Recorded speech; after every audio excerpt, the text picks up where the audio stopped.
Malole sui fu moa, malalangi e mama. We hope that all is well in your world. Welcome to our vodcast on the air with B&B. My name is Brian Leiloa, and I'm B1 from Te Huinga Raukura ki Manurewa, or RTLB Cluster 12. We hope you enjoy our talanoa today. B2, who are we talking to? Whakalofalai atu, maloia lele ni sa bulavinaka kia orana. Yes, today we have our special guest, Susie Miller, who is a BOT chairperson at a South Auckland school in Manukau. She is actually, the school that she is from is actually the lead school for Cluster 12, and she'll be joining us this morning. So, Brian's cluster, yes. So before I go on and talk forever, let's get into it and welcome our special guest speaker. Let's go.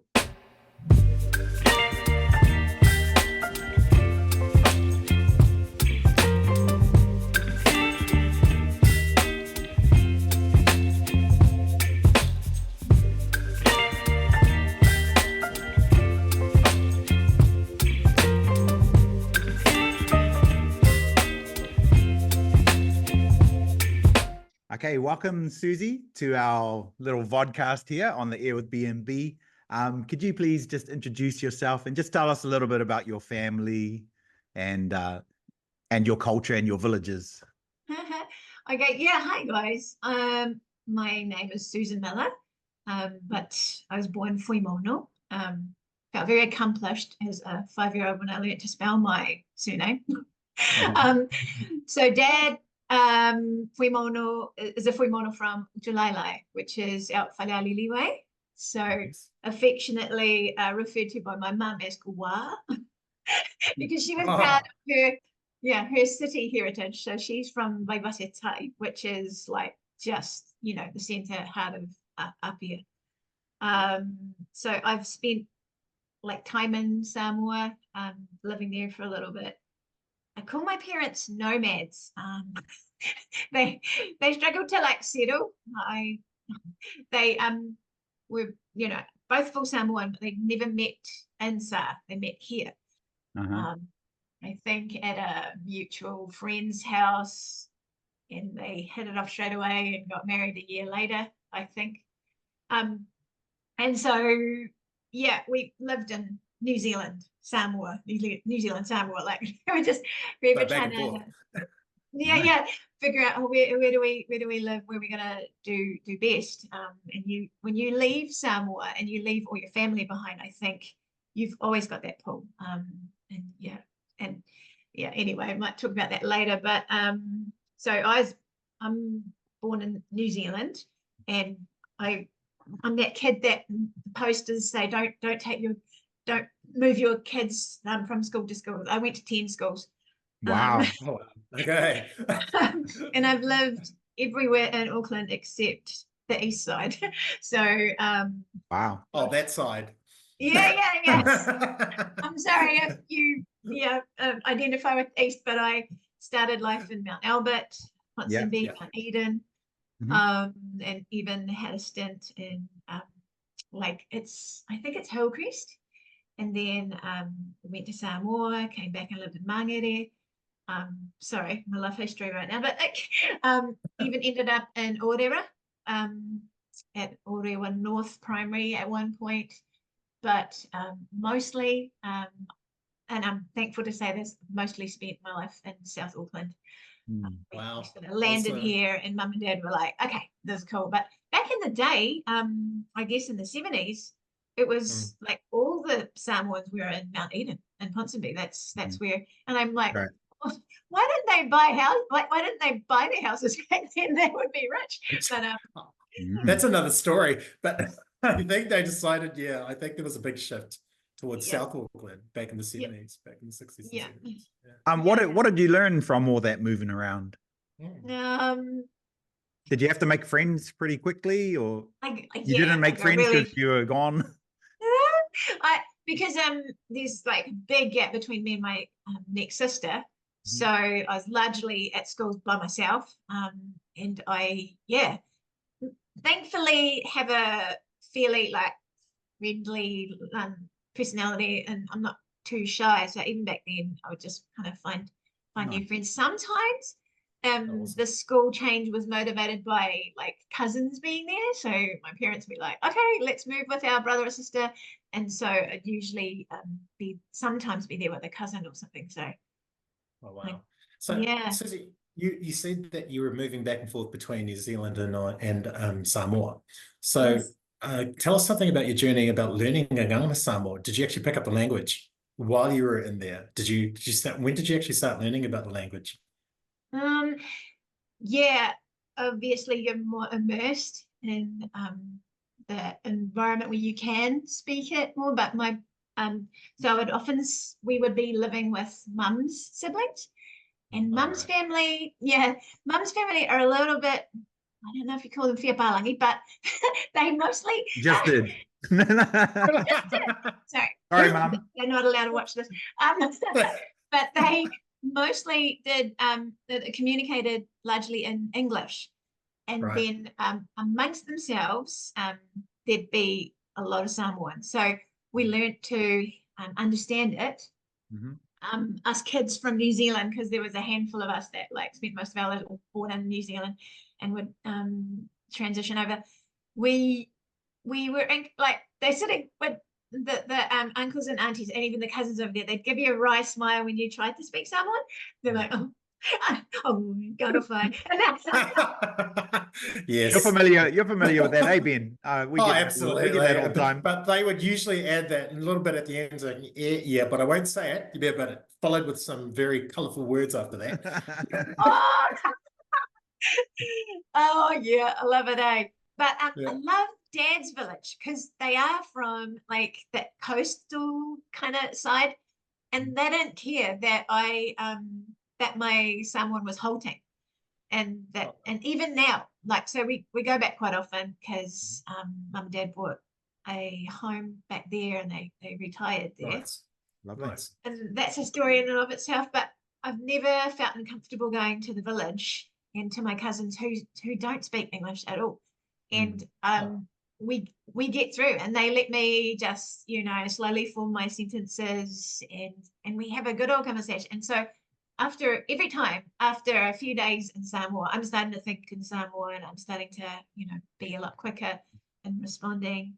And like I say, my cousins, my phobious cousins are the best because they just have so much they never look at me and go, oh, hurry up, girl, like and that's just so encouraging to be around. Same with cousins on mum's side. They're far more proficient in English. A bunch of them have got degrees and stuff like that, work for government. But they also are very encouraging. So it's that next generation. But I find that mum and her siblings and dad, more mum and her siblings, they were kind of like always just a little critical. Yeah, what's the word when you're a little bit condescending and you're like, oh. Yeah, I think the word's condescending. I only say critical because it's a nice way of putting condescending rather than using condescending. But yeah, it is generational though. And I can honestly say that mum and dad were the same for us. And the grandparents, oh my God, my wife's grandmother was even worse. Actually, that was tough. That was really tough. Yeah. Yes, absolutely.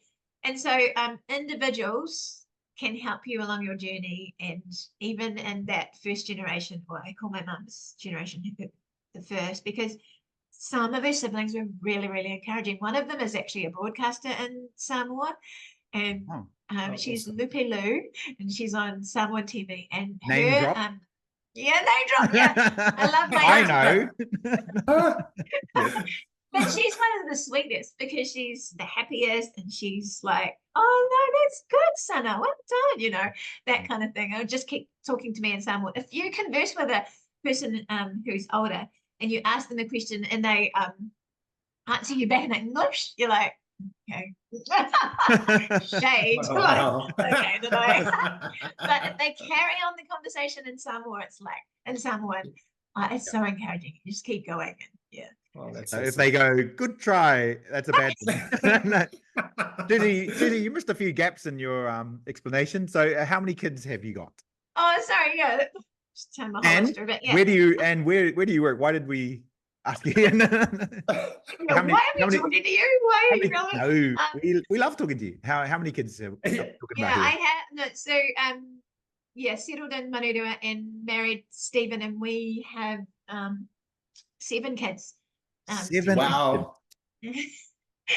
Wow. That's an achievement. Is it a That's netball or our- a rugby team or both? It's a mixed Yeah. mixed netball team. It's a mix. Yeah, mixed netball. And then Awesome. to add to that, we like in 2017 we added 2 Fijian boys to our brood, and so our clan awesome. kind of grew. Only And, 9. That's That's yeah, real 9. old school. It's okay. It makes for a lot of fun festivities. Like there's just Lovely. when everyone gets together, it's a bit of a party. Yep. You Oh, probably that's have amazing. experience either Oh, that's directly or awesome. yeah, yeah. That's So awesome. they range from 25 down to 13, Nice. and I'm very encouraged because they can cook more for themselves now. I don't have to do it all for them. So And good. so sorry, and yeah, because of so many kids, it's meant that my involvement in a school board Yes. has continued on because they're still there, you know. How do you do it? so, It's just, 9 kids. How do you fit it all in, including having time for yourself? I think Brian Where did once you- Where did you find time to talk to us today? I know. I'm looking. Whoa. Hang on, but that's Okay, that's amazing. That's Ben, wrap it amazing. up. You got kids to look after. Okay. yeah, can you hurry up? Oh, I'm more of an Uber now, and I've successfully trained enough of them to drive and got their licenses and stuff. So it's like the Great. pool of Uber drivers is bigger.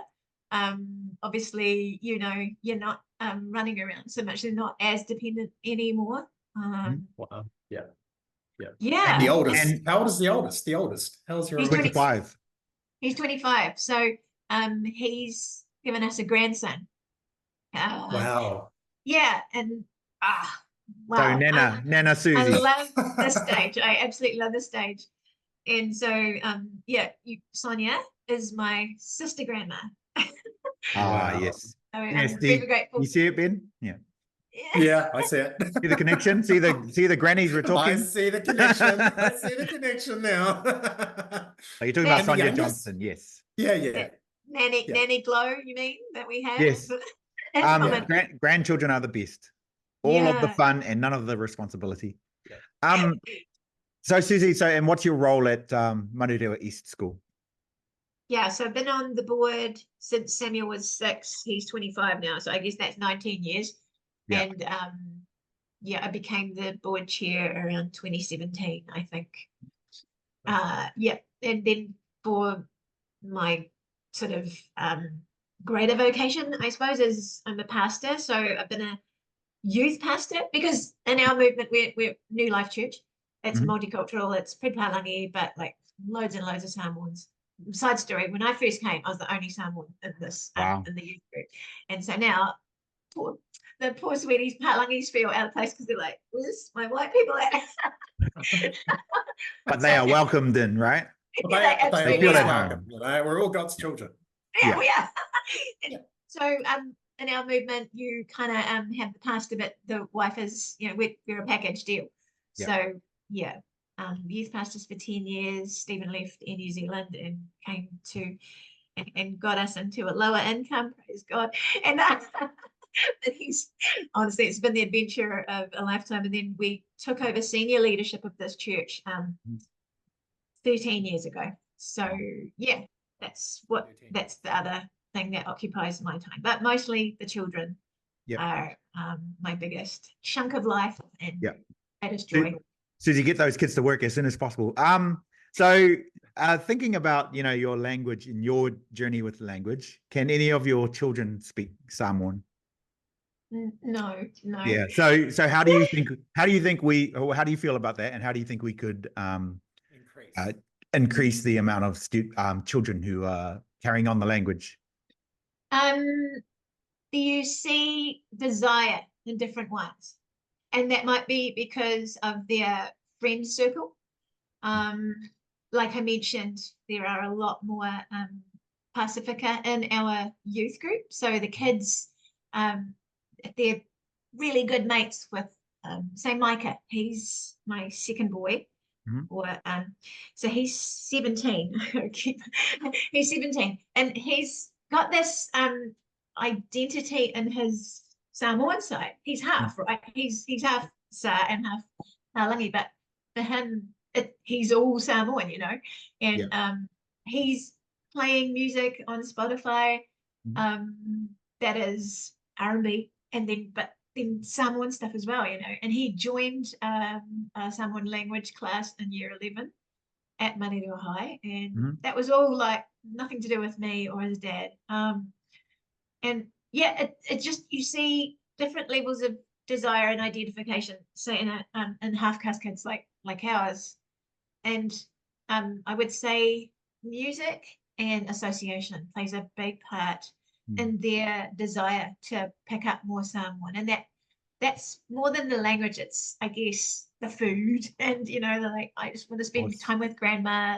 My eldest girl, Celine, she just rocks up to mum whenever and says, "Mum, grandma, can you give me some more Samoan words?"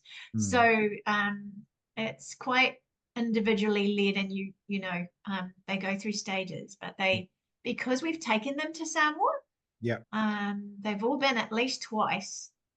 They feel like they've got this other home, I guess, and all their like second cousins over there, and knowing where grandpa came from. Grandpa's a big part of their hearts, and because we lost grandpa in 2019, my dad, I think they noticed in them a desire to hold on more to their Samoan side, their Samoan heritage.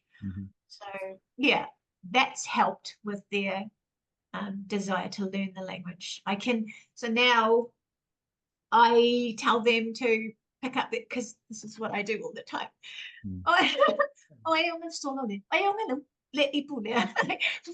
And you know, just like I say stuff to them in Samoan, and they look at me funny, but they know what I'm trying to do. And so yeah, I've done that for a few years now. It helped that we had the Fijian boys, because they'd mock me because they can't speak Samoan, but they'd like just do this like little, they're Pacifica enough to go, "Oh, mama's trying to, you know, like teach the Palangis some Samoan ways in Samoan language." So yeah.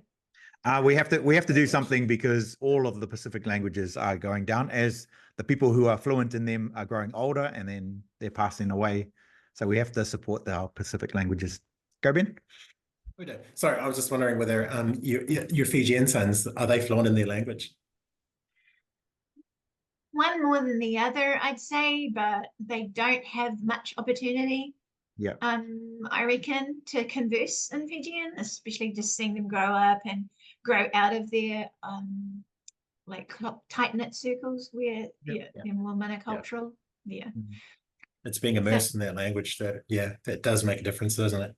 Absolutely. So you've got this, is it a dichotomy? I don't know. You've got like the desire to help your kids like be proficient enough in English so they're confident in a learning environment or any environment. And so kind of the best place to be is in a multicultural setting. Absolutely. But then you lose that richness of like being able to just use your language and on the daily, I guess. So Thanks, Lucy. Just moving on, because I know we're strapped for time, but what do you think is important for parents to know about preparing their students for school?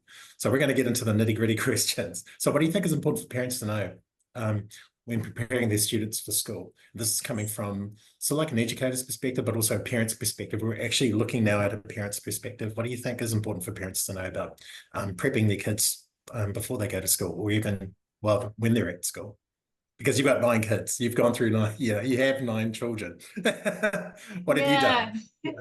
Coming from your perspective. I had such a I felt it was critical to be really involved right at the beginning. So I knew you could send your kids to school at 5, but I kept them back. We decided just mutually to keep them back. And teach them to read before they got to go. Now, I know not everybody's going to have the time or inclination to do that. It's like, oh, wow, that's hard work. But I would say one of the key things we did, and I feel every parent should do this, is meet the leader of the school they're contemplating enrolling in. If you don't know the principal, how things tick, how things work, especially being a first-time parent, you know what I mean? Like it's your first kid at a primary school. I just encourage parents to like find out who is at command center, and That's then if you're comfortable with who they are, then you should be able to like, you know, link in whenever you need to, and not just for problems, and B, just, I don't know, have a confidence that you know the culture of the school, I guess. So, and I'm really an advocate for not like leaving all the educating to the teachers, like just, okay, they're yours now, because obviously we're their first educators and we're the most influential. Times have changed, hasn't it? Like, say for example, when I was growing up, mum and dad left the trust to teachers to with my learning. Now we've got a different Look how that turned out. Yeah, and thanks, Brian. No, I'm saying it turned out know, well. Oh, sorry, you must have misread that. Sorry, yeah. Oh, sorry. I know what you're trying to say, but this generation now is a lot more involved in their kids' learning, and they're actually questioning more, which I think is a good thing. Previously, our parents weren't questioning, you know, and you're right, Brian. Look at some of the outcomes from actually that generation, where you know, a lot more kids were going through trauma at that stage. I think it's much better now that parents are getting on board and they are starting to question, or they are they are taking more responsibility for the kids' learning, which is great to see, especially in our Pacific culture. Yeah, absolutely. Can I just ask a question? So you kept them home at 5 and you brought them to school at 6 and they could all read. So how did you teach them how to read as a parent? Because that's quite interesting. Clifford the Big Red Dog. Just read that every day. Those little, like, you know, short vowels, long vowels, like, and I had, like, because in the, you know, church environment, you have mates who do homeschooling. Yeah. So I had access to their resource. So I just ordered the first level of training through each sound. And yeah, I guess I was satisfied that at that point they knew all the basics and they could read at a fairly good level. I think their year 0 teachers are always appreciative. And so I didn't have formal training, obviously, but I knew that, there was enough resource there and enough friends. So when I needed like a bit of variety for them, I have a friend who could teach science and maths. So we'd go over there. It'd be just a different class and, you know, different friends. But I knew socially they needed to go to school. And and that's all part of that. It takes a village to raise a child, isn't it? My mum taught all of us to read, 9 of us, and even my younger brother, who was Down syndrome, taught him how to read before he got to school. Yeah, so I don't know. Yeah, parents have a very important role. That's why we asked the question. Your mum inspires me. I know I didn't meet her properly, but she's pretty cool. When you said at her funeral that she was most proud of being a mum, I was like, yes. Because I reflect on it every day. A life well lived, and I hope that we all have that. Absolutely. So we going got to the end. No, I'm just kidding. So thinking about your journey to becoming the Board of Trustees chairperson, so why did you take that step up to become the leader? And how's it going for you? And it was a little bit out of necessity. So I guess doing my maths, I've been 7 years, so it must have been 12 years. Yep. Just sitting there under various chairs, but I think, the one that served the longest, Carla, just humble. And we have always had a very strong ethos of serving. This is why we're here. We're serving Mm-hmm. the school and the community. So I guess it was just a next level of service that was necessary. She had run out of kids that were going there, whereas I had a lot still coming through. So it was a period where it was key because it was a transition of leadership. So our principal wanted to move on, and appointing a new principal is a very harrowing, but a very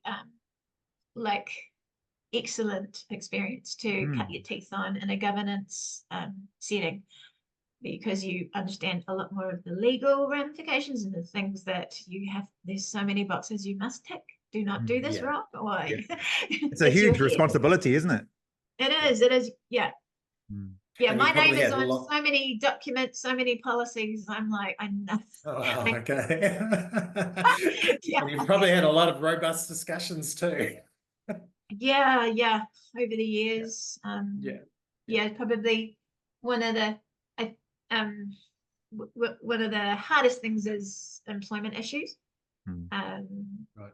Yeah, because when you have to, you're usually called on if there's staffing things that. But I'm sure none of that ever happens at your school. So that's good. Ben?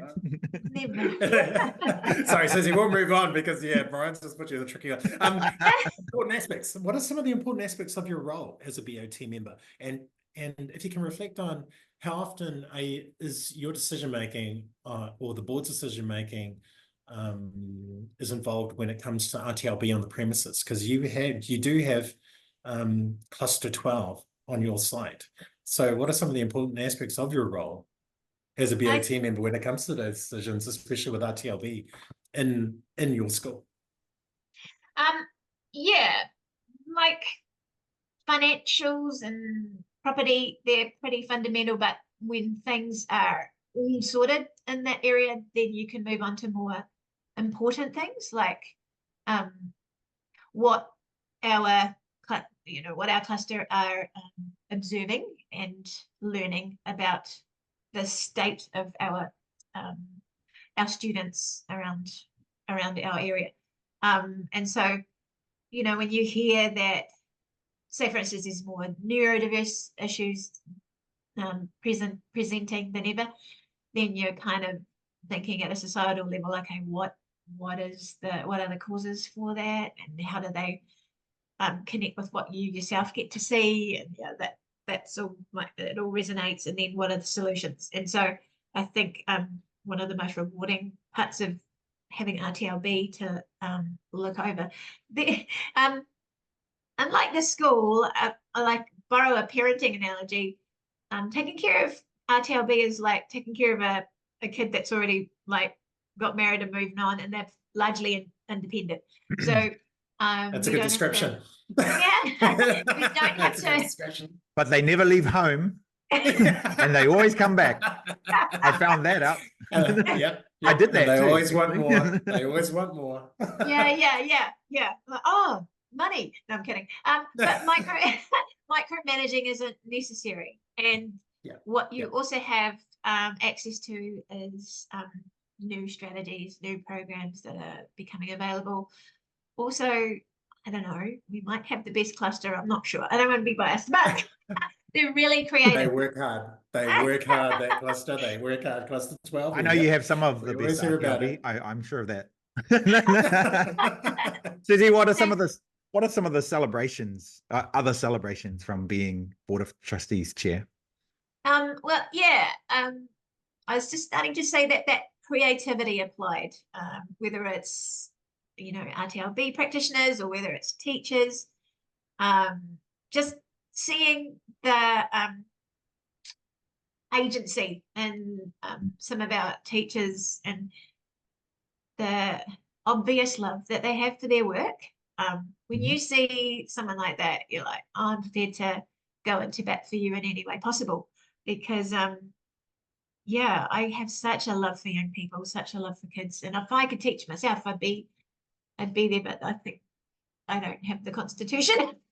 But so that's one of the most rewarding things, is seeing teachers who love their job, and then another part, just specifically in a governance sort of role, you get to develop parents in leadership capacity. So convincing parents to join the board is a struggle, because I think they just don't know, like, what does the board do? You know, how much time is it? Always I get the question, like, how much time is it going to be? You know, and I think people perceive that they don't have enough margin in their lives for this, but once they do, yeah, it's been so rewarding seeing shy types or people like, oh, I don't know, you know, this is all such, because it's quite hard language when you terminology when you first enter the board level, you're just like, what are they talking about, you know? But over time and taking them to conferences, taking them to workshops, just seeing the confidence rise to a point where, like, I can say, look, you chair the meeting, you know, you do this, you do that. That's highly rewarding. And I think parents need more confidence, and parents need to know that there's so much need for them to be involved in education. It's great for parents to have a say in what goes on at the school that is educating their children. Were there any barriers? You did say staffing, but that doesn't happen to you. But any other barriers? Is it kind of like what you just said, is getting parents on board? Yeah, just that apathy. Yep. And then straight, like, yeah, I guess lack of confidence in and of themselves. I was fortunate that I already knew, like, what board meetings are like, so I had that experience. Even at high school, I got to be the student trustee or the student rep. Yeah. Just flexing here, but you know, I just no. That's fine, Susie. Keep going. You were already flexing when you said you had 9 kids, so you know, just keep going. No one can take that away from you. Definitely. No, Ben can't beat that. Yeah. Yeah. But just being at a board meeting, you probably take it for granted that you know how they go, how they roll. Yeah. But yeah, just that kind of ignorance when it comes to ignorance sounds negative, but it's just people don't know what it's going to be like, so they're reluctant to. There's yeah. If I could do anything in the world, I would just eradicate shyness. Yeah, yes, Pacific people eradicate shyness. It's going to be some challenge. Susie, I'm going to ask something. So you've raised 9 children. You are a pastor. And you teach adults and children. So I want you to name 3 qualities that you can think of that you feel are important for anyone considering teaching and working in a school. I can honestly say that you have more than enough experience. So what do you think are 3 qualities that people should have before they even consider teaching? And I'm speaking in general here. And it's quite general to include this, but it's humility. I think you need to approach this journey with humility that enables you to look at anyone and any experience as a learning experience. There's something that you can take, someone that you can take treasure from taonga. And I don't encourage anyone who doesn't have a love for kids to be a teacher. It seems like it seems basic, doesn't it? So, you want to teach, you should love kids. It's like a no-brainer, isn't it? Brian, tell the secondary teachers that. Not that anyone not that any of them were watching, but all the secondary teachers just all locked off. That's it. I'm offended, but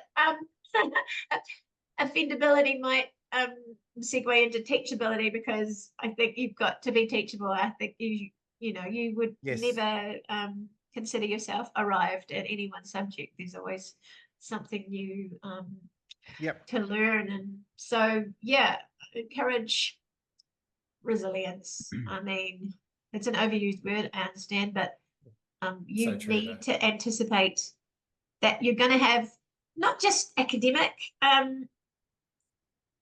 learning ahead of you, like mountains to climb, but relationally, you need to be prepared to work with other teachers, work in teams. If you can't work in teams, it's not the job for you. Agreed. I agree with everything that you've said.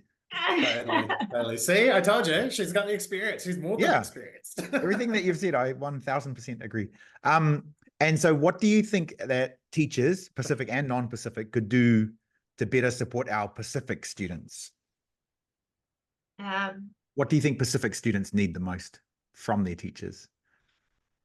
Yeah, I mean, it's probably important to categorize, but if you're a Pacifica teacher, obviously you have a strong connecting lens. I would encourage to empower, not enable, I guess. It would be just like a language. The language that you use is key here. It's like understanding, yeah, this is tough, but I know you can do it. Yeah, expectations. Really, yeah. Yep. Empowering language. Great. If you're non-Pacifica, seek to understand. Like, sorry, I'm just thinking of a teacher interview that I had at high school, and secondary. it was tell us.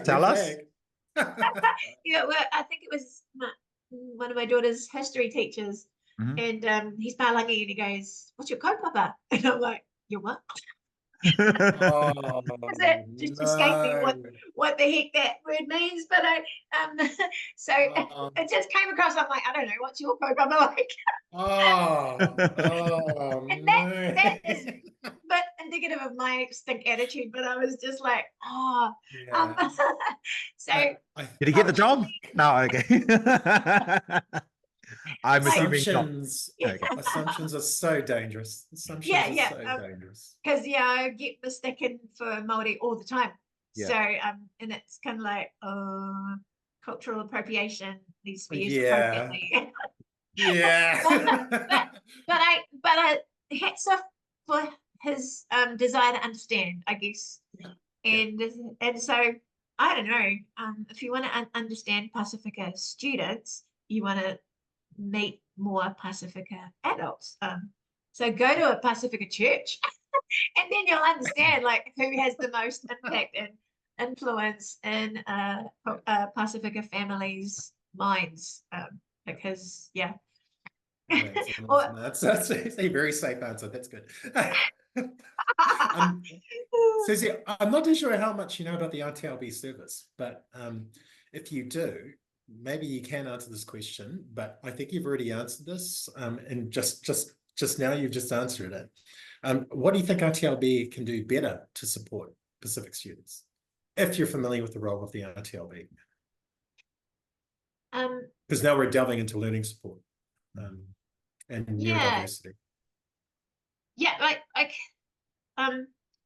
I see you guys as experts that sort of come down with the helicopter and I guess advise and support.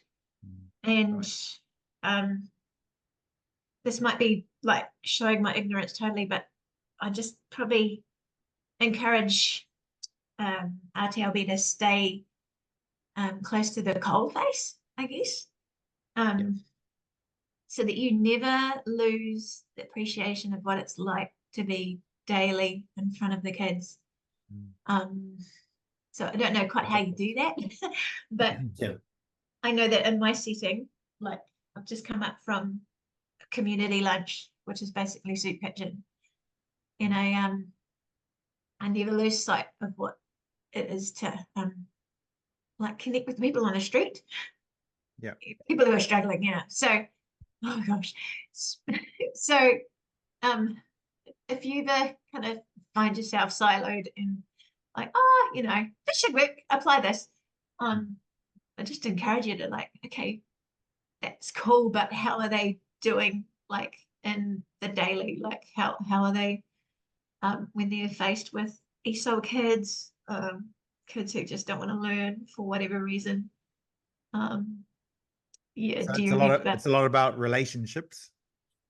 yeah, and just staying connected. And I think when you can keep inspiring the teachers from a place of like, I'm beside you, I'm not over and above you, then that helps our students indirectly, I think. Totally agree. Susie, what's up for your future? More kids or more grandkids, or what? You still going to stay the chairperson of the board, or what do you think? What's up for you in these next few years? I've been trying to find a successor, right? Okay. Someone with children at the school, yes. We try that, and we train them so well, and then they go off and be part of unions or like Oh my gosh. So yeah, that's another chapter. yeah. So yeah, I'll remain on the board as much as needed. And then I think, I don't know, if you look on my Twitter page, you'll see what I'm passionate about a little bit. Ben, did you look at the Twitter page? Oh, bad. No, homework. I don't have Didn't Twitter on my prepare. phone. Don't they call it X now? X, isn't it? X, yeah. Sorry, Susie, I don't go on think Twitter. I downloaded the wrong icon. So that's a good thing. It's yeah. So politically, I take a lot of interest in what is influencing our society in a positive or a negative way. So naturally, obviously serving in the community for so long, I have a lot of connections with political leaders at board level or at even federal level. I'm quite involved with a new political party. So I don't intend to run for anything, but I do. That was my next question. So you're going to go for what, Prime Minister? Or? Electorate. Your next electorate. Oh. But lend my old head, I guess, to young aspiring. That's awesome. Leaders. Yeah, people who just have a natural bend toward not just social justice, but establishing like policy and legislation that keeps New Zealand in a place where we can have good opportunities. You can raise families and send your kids to school knowing that they're safe and all that kind of thing. So yeah, I'm interested in that. I guess you can affect change when you're at the top, or when you're in a position where you can affect change. Susie, do you have any resources or readings or any books that you would recommend to teachers or learning support that you know of? Yeah, they're a bit tangential, besides I guess. Clifford the big red dog. He's awesome. Yeah. You never knew you needed him. Ben, add that to your reading list, Ben. I will. The Bible. Honestly, I read it every single day, and it fills me with such like grounding, identity, positivity. That's and how I learned to read. Yeah, that's how I learned to read. That was so awesome.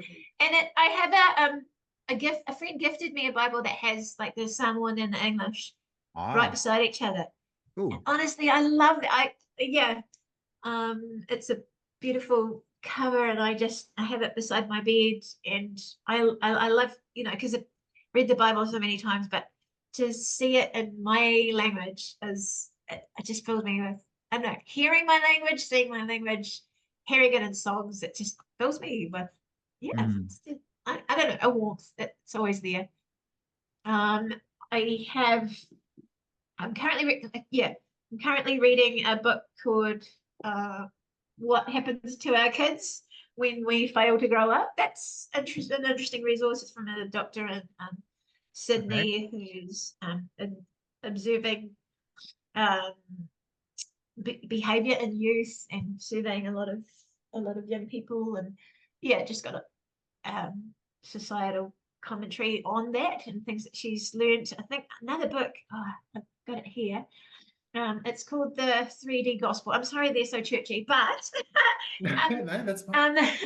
It's called Ministry in Guilt, Shame, and Fear Cultures, and it's by Jason Georges. the reason I recommend that is it identifies across the globe the different cultures that we usually kind of fall under. And obviously we know the shame honor culture really, really intimately, because it's just part of who we are. I think we barely even know that that's the way we operate, but yeah, I have to agree there. I have to agree. Yeah. Guilt, in a sense, is probably something that more that matters to European cultures, like you're guilty or innocent. For us, it's like, yeah, that's cool. I'm not breaking any laws, but it matters to me how my family perceive me, how my community perceives me. Like that matters a lot to us in Pacifica. So this book is great in just breaking that down, and it even fear power culture. I can say that actually does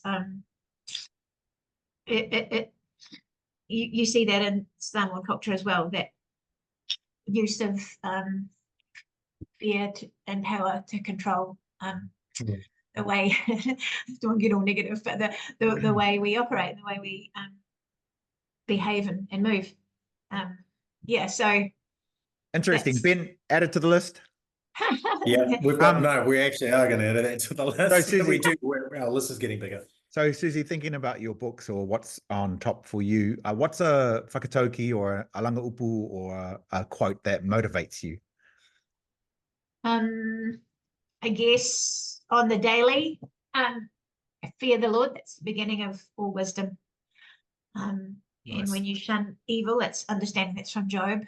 I collected a few. Oh, yeah, go for it. Winston Churchill, however we feel about him, I like what he said. He said, I'm an optimist, and it does not seem too much use to be a pessimist. I try to be optimistic about everything in life. Another one that I kind of dictates how I relate to people a lot is nobody cares how much you know until they know how much you care. Yes. Oh, that's a nice one. Yeah. Nobody cares, Ben. Sorry, keep going. Thanks, Brian. Thank you. That's the only parts I could remember of that one. Okay, keep going. And then I have another, it's more of a kind of picture in my head, and it's basically means run in your own lane. But I have this picture of, like, someone shared it on a story, a friend of mine. They're in a CrossFit setting, they're in a gym, and side by side, they're doing those wall bounces with the medicine ball. 15 kg, just chucking it up. I don't know why, but yep. You don't even exercise, bro. It's your wad, man. It's your wad. And the moment I'm going to go do this at home. Yep, go.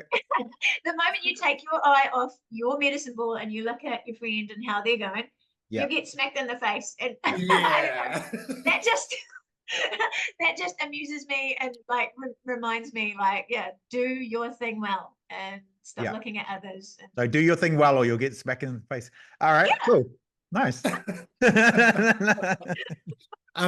Susie, what's some advice that you would give to your younger self? So that's an interesting question. I've always found that one interesting. Yeah. I would time travel and say, go for a run. You say, go for a run because you're going to have 9 kids. Keep that body fit. Buy a medicine ball. I was brought up oh my gosh, you'd go to family gatherings and there's so much Fanta, so much big servings of ice cream, and I'm like, oh, calm down. That's normal, yes. But that's not very deep, is it? But no, of course. I mean, look at who it doesn't, because I was actually thinking I would tell my younger self to invest in Google. As if your younger self didn't have any money, Ben. But anyway, I know, but oh my gosh. Susie, who is somebody who inspires you? I've already mentioned your mum, or just understanding what her philosophy on life was. Honestly, it's my greatest calling to be a mum. Secondly, I admire my husband. Yes. We nearly 30 years now. Woo! Awesome. Congratulations. I haven't kicked him out, but He's taught me a lot about about just really like working hard, but like staying brave. I think he's always encouraged me, like, you know, I remember being so immersed in being a mother, pregnant for 13 years, and he said to me, like, what's your vision? Like, what's your dream? I'm like, I don't know, because I got lost in, like, you know, just running beside you, because I'm just that kind of person. So yeah, he's very patient. I think it's why we can have this many kids. He's a good leader in the sense that, okay, if you want some juicy gossip, he was brought up in Gloriavale until he was 12. Wow. So when people find that out, they just Whoa. like, oh, tell me some stories. But watch the documentary, I think. Yeah. I think, yeah. Yeah, but he knows what it's like to live in a fair power culture where you are told that everyone outside is evil and going to harm you, and you are in the place that is like, you know, the best and the highest, and we think better than everyone else. And he had to come out at 12 years old, 13, and navigate a new life and understand that people weren't, you know, harmful. People were good out here, and people love God. And I think he's led, consequently led with far more grace than someone who would probably just like get the numbers into church, you know, get yourself into gear. Like there's plenty of inspiration in the way he works hard, but there's also just that desire to listen and to hear and to take people on a journey rather than, like, you know, have people that will get us to this wonderful empire, I guess. And so yeah, he's inspiring in that sense. He's always coaching, teaching people, and like I get lazy on that, but yeah, like it's a good example for me. That's amazing. Yeah, I was just going to say, says that God always has a plan, and that plan always takes us through a journey, and that journey may be rough sometimes. So big ups to your husband. It's amazing. Yeah, thanks. Okay, now, so from that, then we were going to do some questions on the wheel. Right, let's change topic. I agree with Ben, whatever Ben says. Okay, can you see that? Can you see the wheel? Wheel of questions. What a pretty wheel, I have to say. Where we randomly spin the wheel. Thank you, Susie. I colored it in myself. And if it's a question you don't want to answer, we can just jump it. What's the dumbest thing you've done for money? I don't think I can't really say because it's illegal. Honestly, dumbest thing you've done for money. We can skip it if you want. Yeah. Dumbest thing I've done for money. Oh my god. Okay, no, I've got one. Round the bays. Ooh. You did that for money. Somebody paid you. No, it was a sponsor to do around the bays. That was like, Well, but yeah, it was sort of like a sponsor thing, and you know how you had to run 10Ks, and and I almost collapsed. Oh, it was just too. I was very unfit back in those days. You live to tell the story. Yeah, won't do that again. I have one. Wouldn't be the dumbest thing, it'd be the craziest thing. I answered the email to a survey, and you had to do it in town. So I drove all the way to town, and I parked in that civic car park. So it was for, I think, $60. So I went in, earned that, and then I reversed the car into a pole. And so that was really dumb because, that was a major net loss. $60 that was more than $60 to repair the car. $60 turned to $600. I don't know if I have dumbest things, but you know, I did a lot of jobs, like student job search jobs, and one I was at a like a nursery, you know, planting and all that, and I don't know anything about that. And then unfortunately, they had the Samoan guy before me, and everybody loved him. They loved him. He was the best. Oh, the Samoan guy. And then I showed up, the next Samoan guy, and I hated it. And I quit after 1 week, and I let down the Samoan race. I apologize. That's not dumb, Brian. That's tragic. Leo. That's just tragic. No, it's dumb because they paid me. All right. We'll do another one. Hopefully this one's a little bit different. What is the most interesting place you have ever visited? Oh, so many. Sentosa Island in Singapore. Loved it. Wow. Loved it. And the only way to get there was by gondola.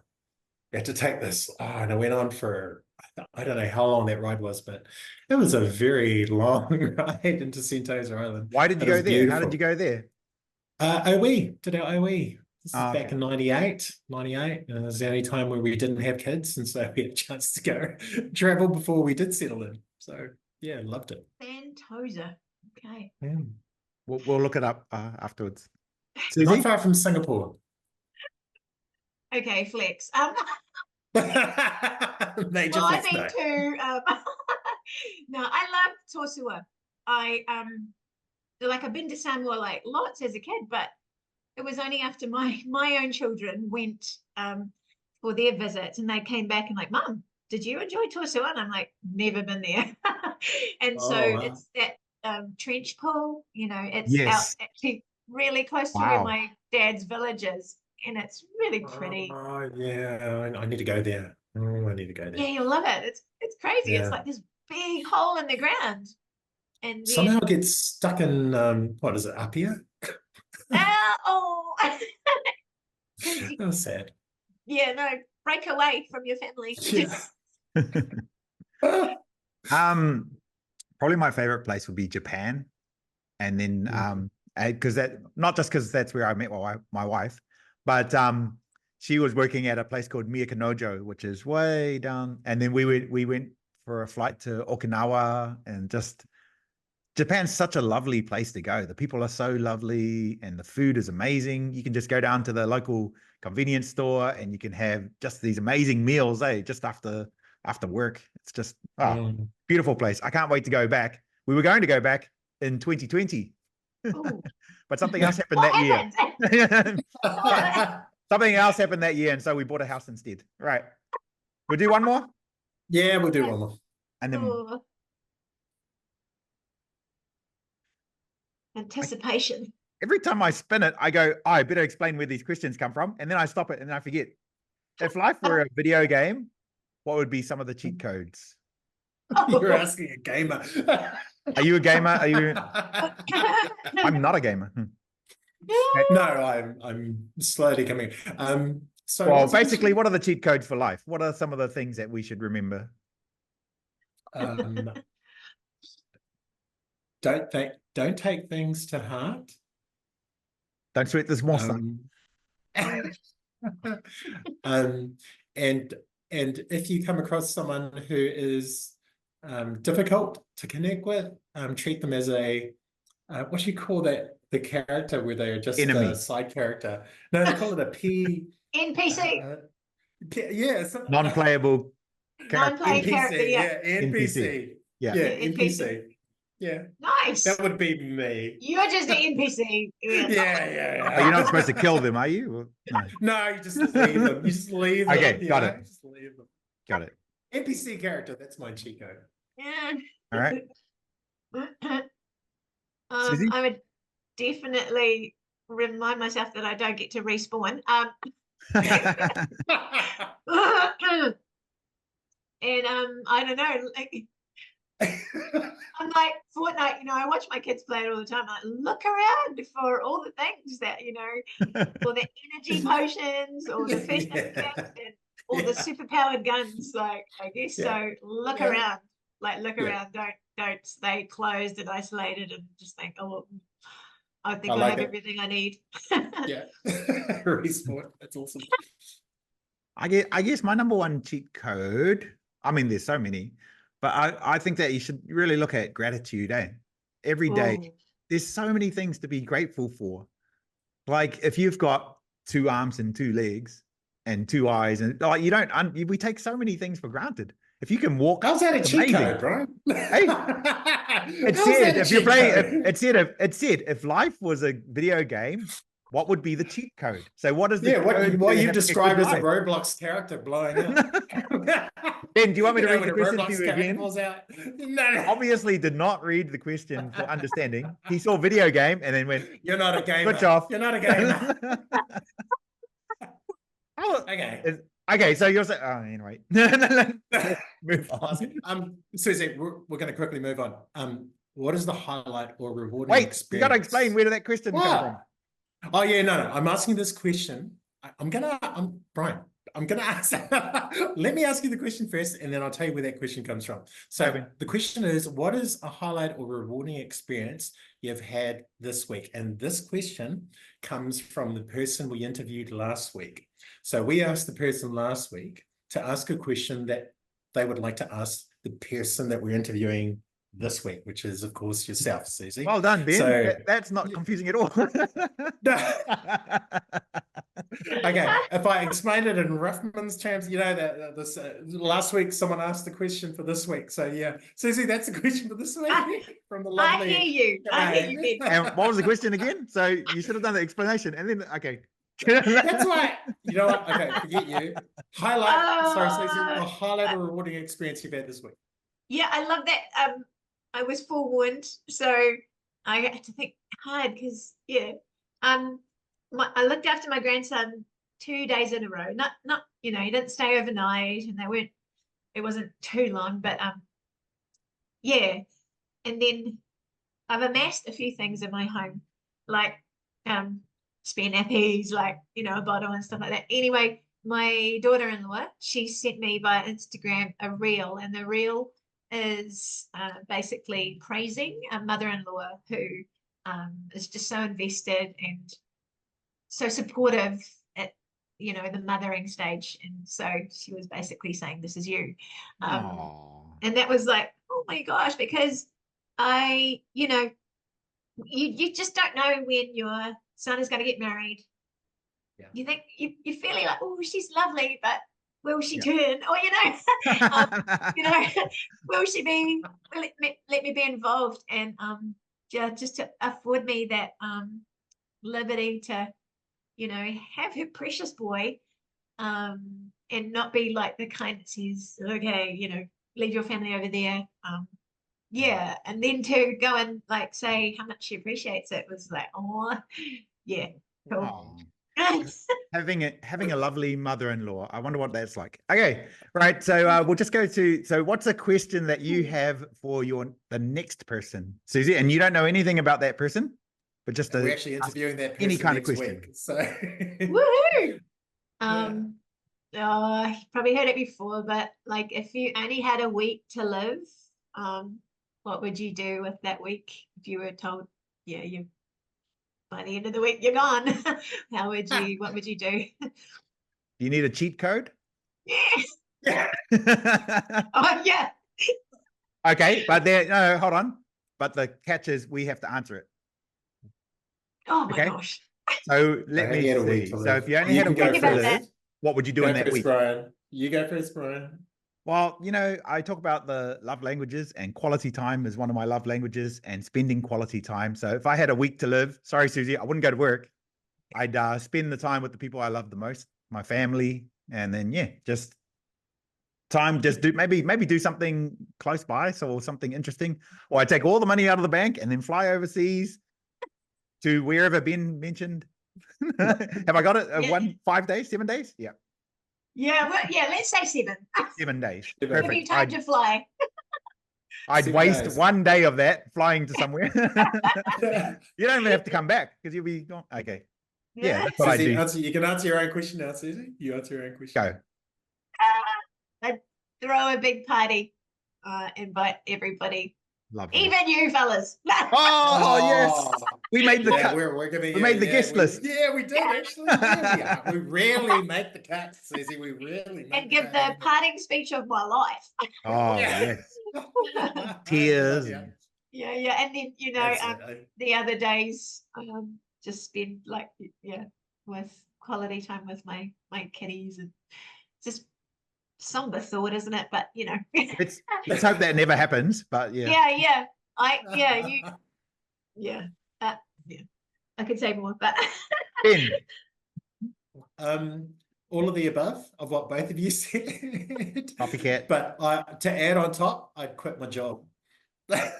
Oh, actually, that's first. I better not say that. I told that I'd quit my job. Yeah, no. I said I wouldn't go to work. I didn't say I'd go in and quit. No, I'd just quit my job, and I'd say, and I'll sign it, and I'd say, happy as Larry to quit my job. Good luck. Yeah. It's been fun. Yeah, it's been great. What if the 7 days up and then you actually don't die?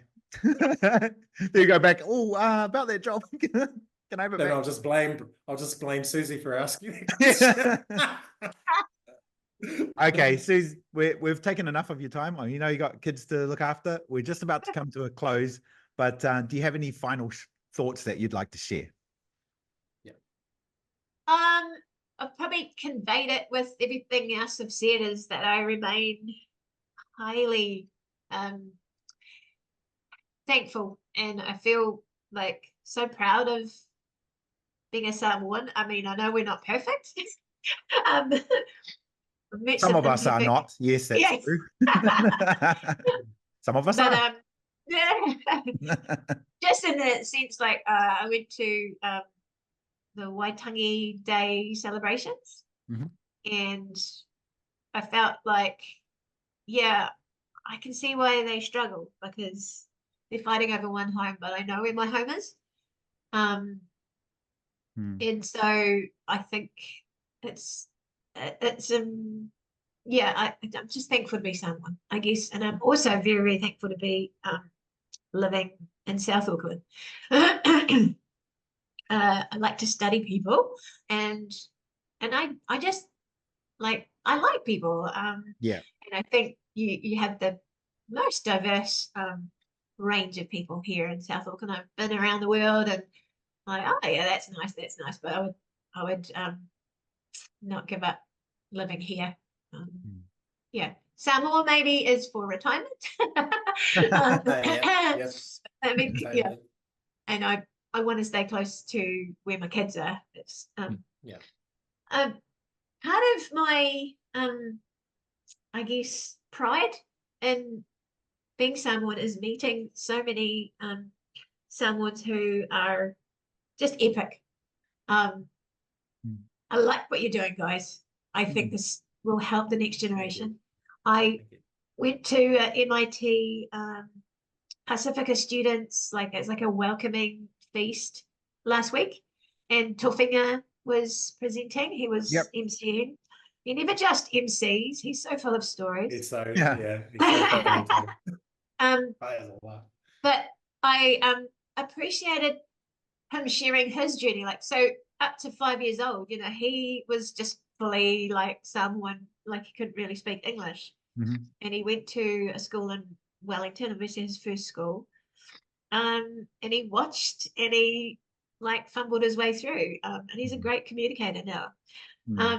Another guy who serves on the Otara Papatoe council, local board. His name is Liamalea Lorenzo Kaisara. Do you guys know him? No, I can't say I've come across his name. Yeah. Okay. Just because I like to study, how do people manage to be bilingual? How do they manage to hold on to their grasp of Samoan really well? And and they manage anywhere in New Zealand with English. And these guys have strong accents, but so Leah was in Samoa till he was 14 years old, and then his family sent him to grammar school, I think, because they just wanted him to be ready for higher education. And so these guys just being brave and showing that it can be done, gives me a lot of hope for our young Samoa kids, because yeah, if we help them along and help them through, they're going to make challenges and storms, and it's going to be tough, but if they get through it, they'll be ready to inspire the next generation. And so yeah, for that reason, for the epic Samoans that I know in my life and have come across, I'm very proud. And most Samoans give so much credit to the Lord, and we all know him at different levels, but I just love that our people always give him glory in their speech, and very honoring to the Lord. And I think that's key to how we are going to thrive. That's awesome. That's good lovely. advice. Thanks, Susie. Whaftai lava, thank you for having this talanoa with us. We appreciate you giving up your time. I mean, you're obviously very busy. My biggest takeaway from today has been your spirituality, your humility, and just the fact that you're just such a lovely mom and grandmother now. And I mean, that comes through in all your stories and all the things that you've told us today. And so, yeah, I do appreciate that you've stayed on the board, even though your kids are not there, and then you're supporting all these kids. And we appreciate what you do for the Pacific communities in church and at school, and just in the way that you live life. So, Manurewa Malanga, and we wish you well on your journey. Ben? I think you've summed it up really well, Brian, and I'm not going to say any more except that big ups to you and your husband and the amazing work that you've done raising 9 children.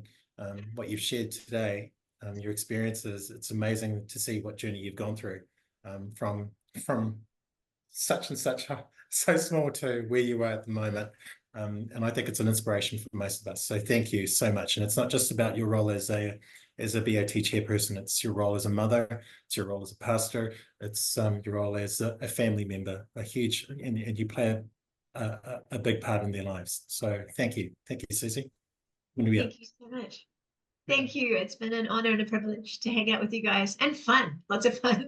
Oh, I'm glad it's been fun. Great. Great. We try and make it fun all the time.